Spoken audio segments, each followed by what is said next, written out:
All right, welcome to Alumni Week, everyone. We're here down in the Turf District. We're ready for this week's game with Eskimos versus Winnipeg out in Winnipeg. So that'll be an interesting turn. Lots to talk about tonight. Welcome back to the Turf District. I'm Andrew. I'm your host of the Eskimo Empire podcast. And boy, we've got a fun show this evening. I know a lot of you have been prepared and sent a few questions and all those things. Thank you for doing that. A beauty part as I sit back in the chair. Guess who is back on the field? Yay! All right, good. Yeah, we're very excited about that, so that's fantastic. All right, let's see who's here. We got to get right into it. So starting, as always, everyone's favorite uncle. Sorry, Uncle BD, but it does happen.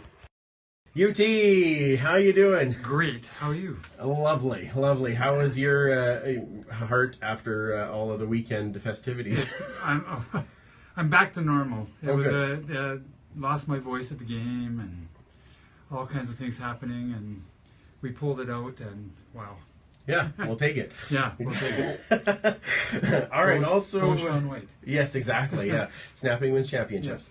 Also joining us is Superfan Mike, all the way from Victoria, here, not only just for an Eskimo game and for a podcast recording, but of course to join me tomorrow night at KISS. That's right. Yeah. Fantastic. Welcome to the Turf District as always, and welcome back to recording. Thanks very much. There you go. Oh, geez, everyone's getting handsome as always. Of course, Not me, but that's fine. All right, let's go to the main event of the night. Everyone, number 25 in your programs. It is Tom Richards. Yay! How you doing? Yankee. How you doing? Great to be here. Happy to be here. Oh, thank you for coming over. I really appreciate it. Just before, we have tons of questions that we're going to ask you on the podcast, but just beforehand, a couple of quick ones here. Do you remember when you joined the Eskimos? I got hit in the head a lot. So no. Not so much? Yeah, very much. It was a great... when the moment came that I was informed that I made the team, I simply said, well, when's practice? Yeah. When's the next part? In my mind, I knew I was going to make the team. There was no joyous jump up and down. It was just, when's practice? When do we start? Yeah. I just was that confident, and of course I'd been cut the year before. There's a fair bit leading up to that moment, but yeah, it was. To say it was exciting and is an understatement. Obviously, it's achieving a goal that I never thought I would achieve. Yeah, I got cut coming out of high school to try out for the U of A. Oh wow! So why would I think I'd ever be pro? Yeah. So when I made it, it was almost a recent goal. Yeah. Because I didn't have the goal until I got drafted, and when I got drafted, I thought, oh, maybe I got this. Maybe I got a chance at this. Yeah. Right on. Yeah. And then a lot of hard work, obviously, after that, and it worked out eventually. Yeah, I'd say it worked out pretty well. Yeah. Jamming. Hang on 2 seconds here. Let's see here. Oh, I know. It keeps jamming on me. Okay. Have you ever had a weird fan interaction as you sit around all of us weird fans? Have you ever had some kind of a weird fan thing? There's a mask sitting right beside you. Yeah, exactly. I'm looking at that going, yeah. How weird Any weird fans? We'll just look over there. Okay, yeah, no, okay, yeah. I'm afraid. Yeah, well. Somebody dial 911. Yeah, exactly, yeah. Joe usually asks, do you need police help? But I think it's okay, yeah. No, I was pretty fortunate with fan interactions. There was nothing that was ever uncomfortable to the point where, okay, I need somebody to rescue me. Yeah. Or anything like that. No, I was fortunate that way. I guess never took myself that seriously, so... Yeah. And I guess it wasn't that good. I didn't have that many fans coming up to bother me, so that worked to my favor too. And now you're all stuck here. Yeah, exactly.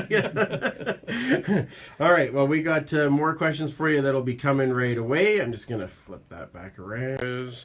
All right, sorry for a bit of the connection issues tonight. It's been off and on, but I'll save that video and it'll be on Facebook as well, so that was good.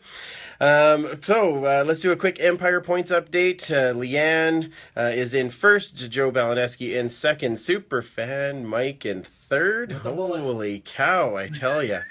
Joe Pritchard in 4th, and Jedi Chick Chantel is into 5th, all on her own this past week. She's been plugging away at those Empire points. So well done, everyone. So let's go to our Empire questions, and we were talking about returning. Let's start with you there, UT. First question is, will McKnight play in Winnipeg? That's debatable.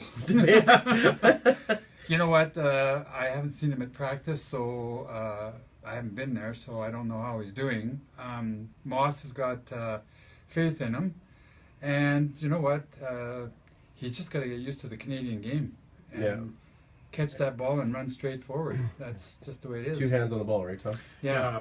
Ball security has to be number one. I mean, I was only half joking when guys got hurt in that game in Calgary way back when. The coach needed just somebody to catch the ball. Mm-hmm. Yeah. Don't give up field position if you don't have to. I mean, that's a tremendous play for the other team.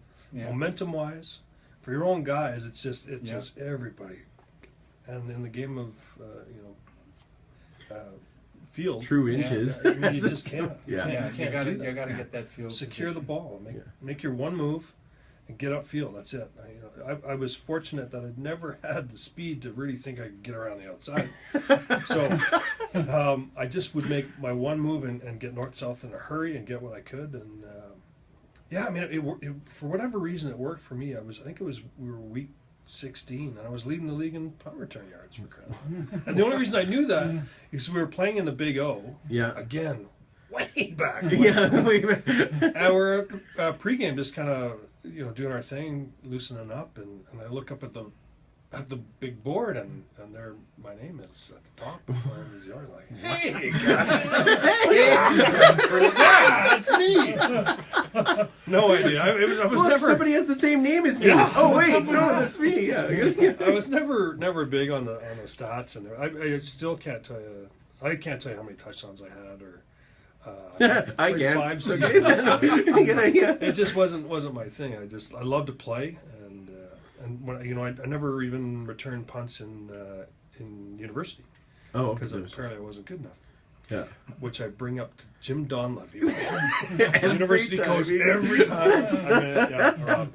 That's a very good idea. I'm actually okay at this. Yeah, hey, look at this. Yeah, even the pro guys wanted me. We have a great laugh over that. If you had a cell phone at the time, you could have taken a picture of that stats board and sent it to him. Well, check that out. Look who's at the top. Well, you know that I was name? playing. Watch me. Yeah, what? Right on the feet. That's coming, isn't it? Yeah, okay. Okay. Maybe that's McKnight's problem. that Too is- busy, looking at the People are pictures. gonna have little GoPros or whatever in their helmets, looking out. That sounds kind of cool. Okay. I'd pay for that service. Exactly. Yeah. So, Mike, what would you say about McKnight? I think it's likely he'll get sat down. You've got Kenzel Doe, who's got experience returning punts. Mm-hmm. Bell last year returned punts. In training camp, you had Zylstra returning he did punts. well. The advantage to having McKnight is he's a running back backup, but so is Bell. So, Yeah. But I haven't seen him do any of it this year in training camp or in practice. No, so Neither have I. Yeah. it's likely he won't. But this week, maybe they've tried him out. We don't know because no one's been there here. So Yeah, exactly. Yeah, from here, who knows? I'm thinking he's probably going to get sat down. Yeah, I'm Just right with sit you. down, practice it for a week. We'll bring you back the week after. And Moss seemed to be really supportive of him after Yes, the he game. was. Yeah. He did. So I think that they're, it's. I've learned a long time ago from many bosses. They said, "Don't kick if I kick. If you're worth fixing, you're worth keeping." So, Yeah, exactly. and I think they're going to at least give him another shot. Yeah. Oh no, he'll get another shot. I just don't know if Yeah, it'll be. I don't think it's this I don't week. think it's this week. Yeah, that's my opinion. Okay, let's Can just. I jump in on that? You can, yes. I don't think you should punish a guy after one game. That's a little bit. Right. Okay. You're not showing faith and confidence in a guy if he has one bad game to sit him down, because then everyone's going to be afraid. Oh my God! If I do something wrong, I'm not going to be able to play next game. Right? So you don't want that going through the locker room either. I mean, you got to be playing on that edge where you're not afraid to take that chance. I mean, you can't take foolish chances, of course. You can't. You still have the ball security. Yeah. Very important, but you still. You don't want to get guys bouncing on and off the roster. Right. Right. So if Very he's true. off the roster, somebody else could pick him up as well. Yeah. So I mean, there's a whole game to be playing from the management end of things. But if I'm Jason, and I'm a huge Jason Moss fan. So Yeah. if I sound biased, it's because I'm a huge Jason fan. I think he understands the team aspect of it and individual player psyche with it. And I'd be hesitant to drop a guy for a game and then bring him back. Yeah, So, he's just a thought. Anyway. Yeah, but he's also, this is not the first time. This In 2 the previous games. games and in the preseason and in training camp. So There were then some ball security So issues. then just cut him loose. Yeah, I Then suppose just that's Make it. make the decision. Right. I guess, yeah, For you me, got to the decide issue one is way or the other. when he does hold on to the ball, he makes stuff happen. Yeah. Yeah. Like And he's he always is a north Yeah. and south guy. Right. Yeah, like he doesn't zig and zag and whatever he goes, and Yeah. that's what I like about him. But he has to hold on to it. Yeah, Yeah. You know, that's the they're problem. momentum killers when you drop the ball for Yeah. sure. Yeah. Yes, and in this game, and we'll get to that for sure. This particular game, indeed. All right, we got to get to recording, so I'm gonna. Looking at the script. Okay. I'm sorry we missed some of those other questions, but we'll get some of them into the podcast for sure. Really quickly, for the pick'em this week, I just want to say congrats to, and I'm sure he picked this name just so I had to say it out loud. Crotch Racer is in first somehow. And I'll give a full update on the standings in the podcast. In the CFL Pod League, thanks to a few of those Eskimos, namely John White, I was able to move to 3-0 in that against Rouge Radio. And this week we've got Blue Bomber Talk, which is going to be a very, very tough test. You can follow along at CFL Pod League on Twitter. So this week show will be a little bit different. The actual show will be out on Thursday due to some scheduling issues, aka like I just said, I'm going to see Kiss tomorrow night with Superfan Mike. But we are going to do more chatting with Tom there. Of course, break down this game and all the games in the CFL from the past week. Game preview episode this week is going to come out on Wednesday, and because our game is Thursday, then you should have a couple of days to catch up on that. We are going to be, or I actually was joined by Jason Jacoby, who was a player for the Winnipeg Blue Bombers and of course now runs the Profile podcast, and I totally would highly recommend that show, and the links will be out for sure. So Alumni Week on the Eskimo Empire podcast, you can find us always on Twitter at EskEmpirePod, on Facebook at facebook.com/EskEmpirePod, and of course at cflpass.ca.